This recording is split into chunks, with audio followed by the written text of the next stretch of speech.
Here we are. I'm Jane Orient. I'm the president of Physicians for Civil Defense, and this is Steve Jones, who is our Special Projects Director. And he arrives here by Dragon Cycle from Martha's Vineyard. That's right. This is Tucson, Arizona. He started at Martha's Vineyard on September the 23rd, and here it is November the 27th, and he just rode into Tucson. That's a 3,100-mile ride. Yes. Can you tell us a little bit about your ride? So I started out handing out these little information packs with radiation monitors to police and firefighters along the way. This is created by the Department of Defense, and this is a radiation monitor. It turns colors if it's exposed to radiation. This is a 1-minute training card for the police and firefighters. It trains them for nuclear detonation. They don't have to spend a lot of time. They're already trained for an emergency, so they just need to know a little bit about radiation and how to handle a nuclear detonation, and then they're good to go. And so I usually get about, on the average, 3 of these out a day. I meet with firefighters, police officers. I met with a lot of police chiefs and fire chiefs and county emergency managers. About 150 so far. Sometimes nobody was there and I shove them under the door, but most of the time I talked to somebody. And the ride was, I stayed ahead of the weather.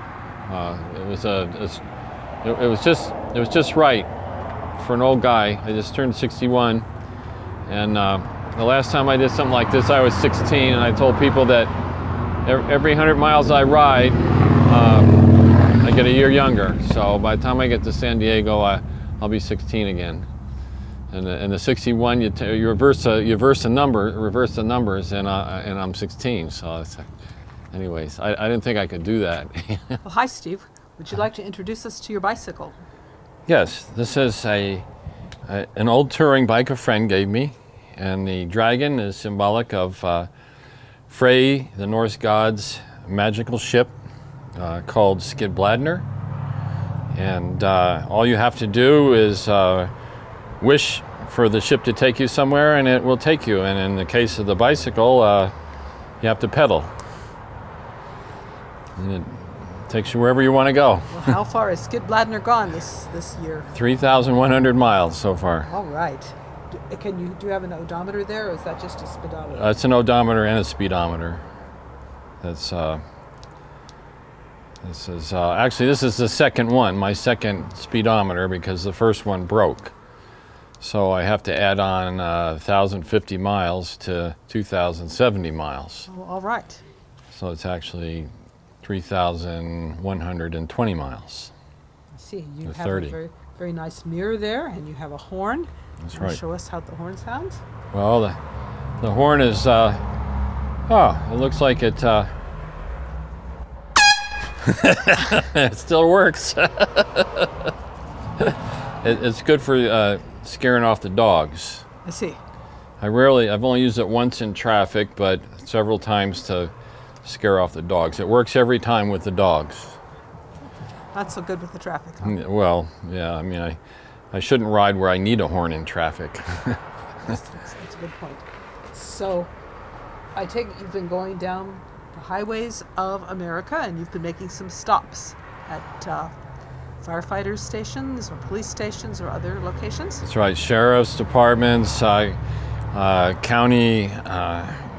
county seats, and anybody involved in emergency response that I pass, health departments, and I give them some material, and I give them a little radiation monitor that looks like a credit card, actually. Can you show us?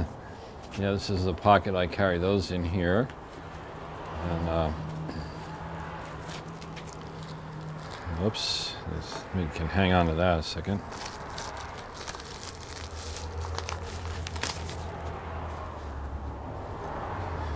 Then This is a credit card monitor. It looks like a credit card, and it turns colors if it's exposed to radiation, and it lasts for about 10 years. You keep it in your pocket, and it's good for what's called negative monitoring. That is assuring people there is no radiation, and in the unlikely event there is, it'll tell you how much there is. And then there's a small version that they get too, that's the size of a postage stamp, and I have one here that's right there. That's just a miniature version because police and firefighters don't like to carry a big one. And you just stick this to your driver's license or an ID card. And this is all the training they need right here, this little card. It takes about 30 seconds to read this. Well, why don't you show us? Show you what? It takes 30 seconds. Oh, well, out loud it'll take a little bit longer. It's a 60-second nuclear detonation training for first responders. A, drop and cover when you see a flash. Stay down behind cover for 2 full minutes. Even covering with a newspaper can prevent burns. Keep eyes closed during bright light to prevent blindness. B, the 7-10 rule. Fallout loses 90% of its radioactivity in the first 7 hours after a detonation, and an additional 90% for every 7-fold increase in time. 90% in the first 7 hours, 99% in 49 hours, 2 days, and 99.9% in 2 weeks. C, fallout looks like sand, ash, or grit as it falls and accumulates on the ground. If no fallout is visible on the ground, there is no radiation. To be sure, place a piece of white paper, a dinner plate, or anything with a smooth surface on the ground and check every 15 minutes for fallout particles. If visual indications of fallout appear, take shelter for 2 or 3 days underground or behind thick walls. These tips are generally true.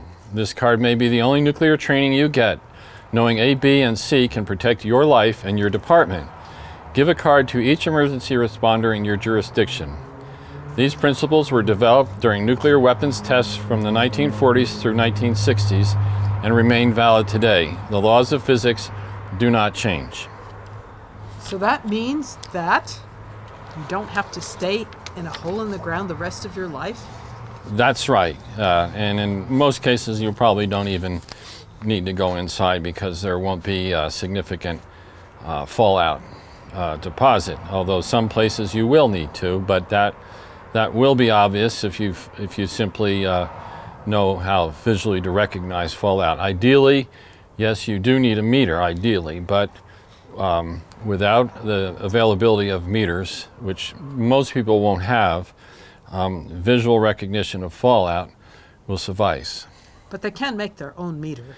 That's right. There's special instructions that can be found on the internet. Download is called the Kearney Fallout Meter. And this was created by the Department of Energy during the Cold War for the public and first responders, so that in an worsening crisis or even post-attack, the plans for this meter would have been published in newspapers across the country, and people could have made this meter from materials they already have in the home, and they can do that right now. The plans. I've made one, and I expect that you've tried quite a few people to make one. Have you not? Oh yeah, I've known dozens of people that have made them and are quite satisfied with it. Yes, I took mine to the nuclear medicine department at the University of Arizona, and I checked out its accuracy with a dose of technetium pyrophosphate that was about to be injected in somebody for a bone scan. It works just as advertised. The accuracy is about 10%, which I understand is pretty good even for electronic instruments. Well, yes, a well-built Kearney Fallout meter has an accuracy of plus or minus 10%. Its published accuracy is plus or minus 25%. Most electronic instruments don't have as high accuracy as the Kearney Fallout meter, and they're not as reliable. And if you survive a nuclear blast, you don't have to throw all your clothing away? No, not unless you get, fallout. If you get fallout on it, you want to, in the event you're contaminated with fallout, you would want to maybe throw it away, but most people wouldn't get fallout on them. So the fallout, as I understand it, is a delayed occurrence. The initial blast is just a radiation, but the fallout will come later if there's like dirt sucked up into the... That's right, and it's also in a very, compared to the entire blast area, area affected by blast and heat from the bomb, it's a relatively small area that is affected by fallout. So if you have to be downwind. If you're downwind of it, then yeah, there's going to be fallout. Yes. So you are able to demonstrate to the firefighters a Carney fallout meter in case they're interested? Yes, although in most cases on this bicycle trip, I don't demonstrate it, but if they're very interested, I show them. I give them a Kearney fallout meter. There is a demonstration on Roadman 911, which concerns the trip that you made through Arizona in a car a couple of years ago. That's right. Showing how the Kearney fallout meter works. How do you persuade the firefighters that this simple little postage stamp meter really does work? Well, I can actually show them how it works. I show them with a smoke detector, how it works with a smoke detector, and they can do it themselves. So they don't have to take anybody's word that it works. The smoke detectors have a little radioactive foil in them that will easily activate the sensor on the radiation monitor, on the little postage stamp monitor. So that's I think is very, very useful, so they don't just have to take it on faith. Right. At least with most electronic instruments, I think that's probably what you have to do. That's right. They're not, and generally relying on one electronic instrument is not a good idea if your life is depending on it. Could you say something about the level of preparedness that the United States has with regard to radiation monitoring?